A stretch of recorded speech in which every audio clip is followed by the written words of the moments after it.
আসসালামু আলাইকুম। সবার আগে বাছাই করা 10টি আন্তর্জাতিক খবর জানিয়ে দেব। প্রথমেই থাকছে শিরোনাম। তবে তার আগে অনুরোধ থাকবে ভিডিওটিতে একটি লাইক দিবেন।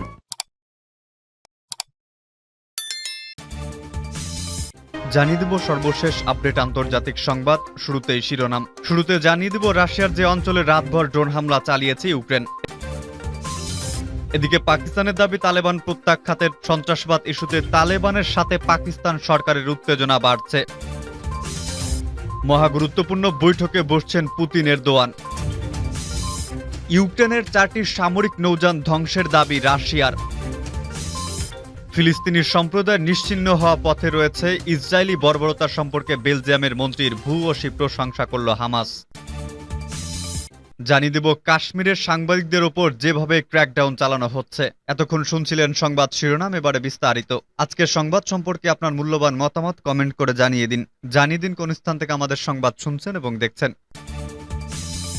রাশিয়ার যে অঞ্চলে রাতভর ড্রোন হামলা চালিয়েছে ইউক্রেনের পশ্চিমাঞ্চলের সীমান্তবর্তী রাশিয়ার কুরস্কে অঞ্চলের রাতভর ড্রোন হামলা চালিয়েছে ইউক্রেনীয় বাহিনী। রবিবার মধ্যরাত থেকে সোমবার ভোর পর্যন্ত এই ড্রোন হামলা চালানো হয় বলে অভিযোগ করছে রাশিয়া। অন্যদিকে রুশ বাহিনী 2টি ড্রোন গুলি করে ভূপাতিত করেছে বলে দাবি করেছে রাশিয়ার প্রতিরক্ষা মন্ত্রণালয়। গণমাধ্যমের প্রতিবেদনে বলা হয়েছে, রবিবার মধ্যরাত 1টার দিকে ইউক্রেনের পশ্চিমের সীমান্তবর্তী কুরস্ক অঞ্চলে ড্রোন হামলা শুরু হয় বলে টেলিগ্রাম মেসেজিং অ্যাপে জানিয়েছে রাশিয়ার প্রতিরক্ষা মন্ত্রণালয়। এর আগে রবিবার সন্ধ্যায় কুরস্ক অঞ্চলের গভর্নর রোমান স্টারভয়েট জানান, হামলা চালাতে আসা একটি ড্রোনের ধ্বংসাবশেষ কুরচাটভ শহরের ভবনের উপর আছড়ে পড়ার পর সেখানে আগুন ছড়িয়ে পড়ে। আর এরপর রাতে ওই অঞ্চলে ড্রোন হামলার ঘটনা ঘটে। রয়টার্স বলছে, রাশিয়ার বৃহত্তম পারমাণবিক কেন্দ্রগুলোর একটি কুরচাটভ শহর থেকে প্রায় 4 কিলোমিটার দূরে অবস্থিত। তবে ড্রোনের ধ্বংসাবশেষ পড়ে ভবনের আগুন ধরে যাওয়ার ঘটনার ওই প্ল্যান্টটি ক্ষতিগ্রস্ত হয়েছে বলে কোনো রিপোর্ট পাওয়া যায়নি। অবশ্য রবিবার সন্ধ্যায় ড্রোন হামলায় কোন ভবন ক্ষতিগ্রস্ত হয়েছে তা জানায়নি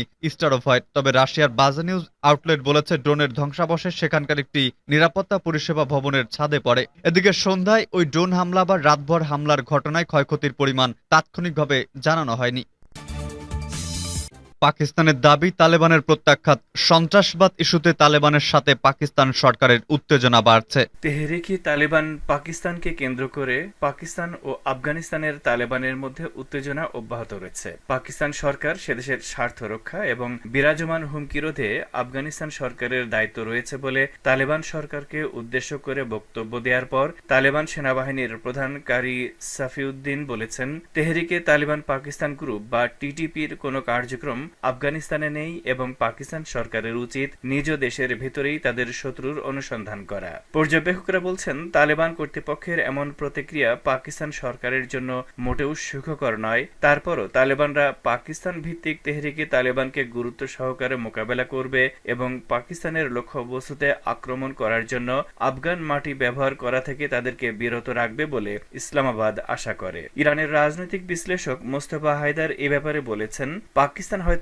এটা কখনো ভাবতে পারেনি যে তালেবানকে বলা হয় পাকিস্তানের সামরিক গোয়েন্দা সংস্থা আইএস এর একটি গুরুত্বপূর্ণ হাত এবং তালেবানকে তারাই সৃষ্টি করেছে, একদিন সেই তালেবানই ইসলামাবাদের বিরুদ্ধে উঠে দাঁড়াবে। অবশ্য আফগানিস্তানের সন্ত্রাসী গোষ্ঠীর উপস্থিতি অব্যাহত থাকায় শুধু যে পাকিস্তান উদ্বিগ্ন তা নয়। জাতিসংঘ নিরাপত্তা পরিষদও সাম্প্রতিক বৈঠকে আফগানিস্তানে উগ্র দায়েশ বা আইএস জঙ্গি সন্ত্রাসী গোষ্ঠীর উপস্থিতি নিয়ে উদ্বেগ প্রকাশ করেছে। এছাড়া অন্য প্রতিবেশী দেশগুলো আফগানিস্তানকে সন্ত্রাসী গোষ্ঠীগুলোর কার্যকলাপের একটি নিরাপদ স্থান বলে মনে করে, যারা কিনা প্রতিবেশী দেশগুলোতে প্রায়ই হামলা চালায়। তবে তালেবানের দাবি, আফগানিস্তানের ভূমি প্রতিবেশী কোনো দেশের জন্য হুমকি নয়।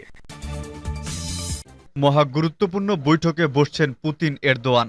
রাশিয়ার প্রেসিডেন্ট ভ্লাদিমির পুতিনের সঙ্গে বৈঠকে বসছেন তুরস্কের প্রেসিডেন্ট রিসেপ তাইপ এরদোয়ান। আর এই বৈঠকটি মহা গুরুত্বপূর্ণ হিসেবে অভিহিত করেছেন এরদোয়ানের প্রধান বৈদেশিক নীতি ও নিরাপত্তা পরামর্শক আকিফ কাগাতেকলিক। কারণ এই বৈঠক রাশিয়া ইউক্রেনের মধ্যকার কৃষ্ণসাগর শস্য চুক্তি নিয়ে কথা বলবেন তারা। সোমবার রাশিয়ার দক্ষিণাঞ্চলের শহর সোচিতে 2 নেতার এই বৈঠকটি হবে। এরদোয়ানের নিরাপত্তা পরামর্শক আকিফ কাগাতেক টেলিভিশন চ্যানেল হাবেরকে দেওয়া সাক্ষাৎকারে বলেছেন, আমরা শস্য চুক্তিতে অগ্রণী ভূমিকা রাখছি। শস্য করিডোর নিয়ে বিশ্বের সব জায়গা থেকে আমরা শক্তিশালী উপলব্ধি দেখতে পাচ্ছি। চুক্তির বর্তমান অবস্থা নিয়ে সোমবার আলোচনা হবে। আমরা সতর্ক, কিন্তু আমরা আশা করি সাফল্য পাবো, কারণ এই বিষয়টি পুরো বিশ্বের উপর প্রভাব ফেলে। গত বছর জুলাই তুরস্ক জাতিসংঘের মধ্যস্থতায় রাশিয়া ইউক্রেনের মধ্যে শস্য চুক্তি হয়। এর মাধ্যমে ইউক্রেনের বন্দরে আটকে যাওয়া শস্য আবারও বিশ্ব বাজারে যাওয়া শুরু করে।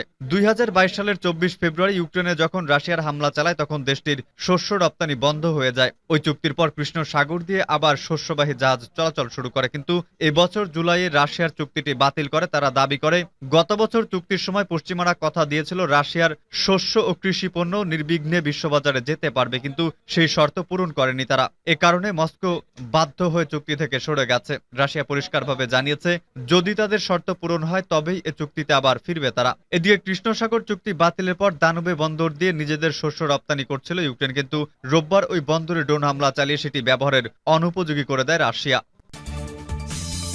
ইউক্রেনের 4টি সামরিক নৌযান ধ্বংসের দাবি রাশিয়ার। রাশিয়ার নৌবাহিনী সোমবার ভোরে মার্কিন তৈরি 4টি সামরিক নৌযান ধ্বংসের দাবি করেছে। ওই নৌযানে ইউক্রেনের সেনারা ছিলেন। এক টেলিগ্রাম পোস্টে রাশিয়ার প্রতিরক্ষা মন্ত্রণালয় দাবি করেছে, ক্রিমিয়ার উত্তর পশ্চিম উপকূলে কেপ টারখাকুটের দিকে যাওয়ার সময় মার্কিন নির্মিত উইলার্ড সি ফোর্সের 4টি নৌযান প্রতিহত করা হয়েছে। ইউক্রেনের পক্ষ থেকে তাৎক্ষণিক কোনো মন্তব্য পাওয়া যায়নি। সাম্প্রতিক সপ্তাহগুলোতে অধিকৃত ক্রিমিয়ান উপদ্বীপে ইউক্রেনের হামলা বেড়েছে। রাশিয়া দাবি করেছে তারা বেশ কয়েকটি হামলার চেষ্টাকে ব্যর্থ করে দিয়েছে। গত বুধবার রাশিয়া দাবি করেছে যে তারা কৃষ্ণ সাগরে বিশেষ ইউক্রেনের 4টি সামরিক নৌযান ধ্বংস করেছে। কিয়েভ বলেছে, ইউক্রেনীয় বাহিনী ক্রিমিয়ায় রাশিয়ান সামরিক স্থাপনার বিরুদ্ধে এখন পর্যন্ত তাদের সবচেয়ে জটিল এবং উচ্চাভিলাষী অভিযান পরিচালনা করেছে। ফিলিস্তিনি সম্প্রদায় নিশ্চিহ্ন হওয়ার পথে রয়েছে। ইসরায়েলি বর্বরতার সম্পর্কে বেলজিয়ামের মন্ত্রীর ভূয়সী প্রশংসা করল হামাস। ফিলিস্তিনি জনগণের বিরুদ্ধে ইহুদিবাদী ইসরায়েলের দমন অভিযান সম্পর্কে বেলজিয়ামের একজন গুরুত্বপূর্ণ মন্ত্রী যে বক্তব্য দিয়েছেন তার ভূয়সী প্রশংসা করেছে গাজা ভিত্তিক ইসলামী প্রতিরোধ আন্দোলন হামাস। চলতি সপ্তাহের প্রথম দিকে একটি দৈনিক পত্রিকাকে দেওয়া সাক্ষাৎকারে বেলজিয়ামের আন্তর্জাতিক উন্নয়ন বিষয়ক মন্ত্রী ক্যারোলিন গেনেস বলেন, ফিলিস্তিনি ভূখণ্ডে অবৈধ ইহুদি বসতি স্থাপনকারীদের দখলদারিত্ব এবং ইহুদিবাদী সেনাদের উচ্ছেদ অভিযানের কারণে ফিলিস্তিনি সম্প্রদায় নিশ্চিহ্ন হওয়ার পথে রয়েছে। তিনি বলেন, দিন দিন পরিস্থিতি খুবই নাজুক হয়ে পড়ছে এবং ফিলিস্তিনি গ্রামগুলো মানচিত্র থেকে মুছে যাওয়ার কাছে চলে গেছে। বেলজিয়ামের মন্ত্রী বলেন, আগের চেয়ে এখন সহিংসতা ক্ষণস্থায়ী হচ্ছে এবং অনেক বেশি হচ্ছে, তবে পরিস্থিতি খুবই উত্তেজনাকর। এর ফলে ফিলিস্তিনিদের দম ফেলার কোনো অবস্থা নেই। বেলজিয়ামের মন্ত্রীর মন্তব্যের প্রতিক্রিয়ায় দেশটির রাষ্ট্রদূতকে তলব করেছে তেল আবিব। এছাড়া বেলজিয়ামের পররাষ্ট্র মন্ত্রণালয় এবং মন্ত্রী গেনেসকে একটি প্রতিবাদ চিঠি দিয়েছে ব্রাসেলসে নিযুক্ত ইসরায়েলের রাষ্ট্রদূত রোজেন জেভিগ। কাশ্মীরের সাংবাদিকদের উপর যেভাবে ক্র্যাকডাউন চালানো হচ্ছে। সুলতান পরিবারের বাস শ্রীনগরের কেন্দ্রস্থলে বাটামালুতে তাদের জন্য 2022 সালের এপ্রিলের 5 তারিখ দিনটা ছিল একটা আনন্দের দিন। ভারত শাসিত কাশ্মীরে সে দিনটা ছিল বসন্তকালের এক রৌদ্রোজ্জ্বল দিন। 3.5 বছর ধরে থানা পুলিশ আদালতে ঘোরাঘুরি করার পর সেদিন তারা একটা ভালো খবর পেয়েছেন। খবরটা হলো সাংবাদিক আরিফ সুলতান, যিনি ওই পরিবারের একজন স্বামী, পিতা ও পুত্র, তিনি অবশেষে জামিন পেয়েছেন।